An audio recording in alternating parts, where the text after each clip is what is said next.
흔히 얘기하는 똥꼬힘 있죠. 그러면 고관절이 이렇게 벌어지면서 대퇴가 외회전을 하게 돼요. 그러니까 무릎이랑 발목이 비틀어지는 느낌 날 거예요. 힙을 좀 보여주셔야 되는데. 네. 괜찮아요.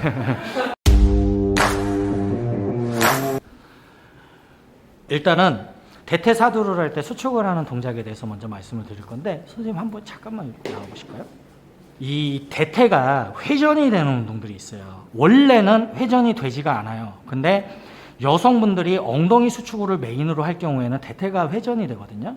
예를 들어서 스쿼트 한번 자세 한번 잡아 보실까요? 너무 많이 앉으실 필요 없고 살짝만 앉았다가 일어날 때, 우리가 남성분들, 여성분들 따로 있는 건 아니지만 남성분들 대퇴 수축을 할 때 이 상태에서 무릎을 피는 게 아니라 뒤꿈치로 바닥을 밀어준다고 생각하고 쭉 밀게 되면, 엉덩이는 신경 쓰지 마시고 대퇴가 힘이 들어가죠. 다시 살짝 내려갔다가 뒤꿈치로 쭉 밀어주고 올라오면 수축이 되죠. 그러면 대퇴가 이렇게 나왔다가 그냥 이렇게 들어갑니다. 그러면서 엉덩이에도 힘이 살짝 들어가죠. 근데 요걸 갖다가 여성 회원님들이 스쿼트 할 때 어떻게 되냐면, 자, 천천히 내려가 볼게요. 내린 상태에서 대퇴로 미는 거를 신경 쓰시는 게 아니라, 이거는 어차피 밀게 돼 있어요. 내가 신경 안 써도. 엉덩이를 안쪽으로, 흔히 얘기하는 똥꼬 힘 있죠. 똥꼬 힘을 준다고 생각하시고 쭉 올라오게 되면 쭉 짜보세요, 안쪽으로. 그러면 고관절이 이렇게 벌어지면서 대퇴가 외회전을 하게 돼요. 근데 요거를 갖다가 만약에 내가 여성 회원님들은 운동을 가르치는데 무릎 그리고 발목에 조금이라도 부상의 위험이 없게 하려면, 제가 잡고서 한번 해볼게요. 요 상태에서 내려갔죠. 대퇴 수축을 메인으로 할 경우 그냥 이렇게 올라오면 돼요.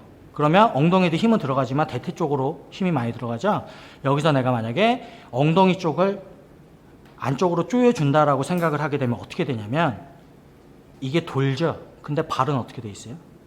고정돼 있죠. 그러니까 무릎이랑 발목이 비틀어지는 느낌 날 거예요. 이럴 때는 애초에 엉덩이 수축하는 걸 따로 뺀 다음에 그거를 말씀을 드리고, 내가 돌게 되면 요 정도로가 돌아가요. 애초에 발을 이걸로 잡아놔야 돼요. 그럼 내려갔을 때 몸통 다리 안에 편하게 집어넣을 수 있는 거, 간격이 더 편해졌으니까, 더 많이 벌어졌으니까 쉽게 집어넣을 수 있겠죠.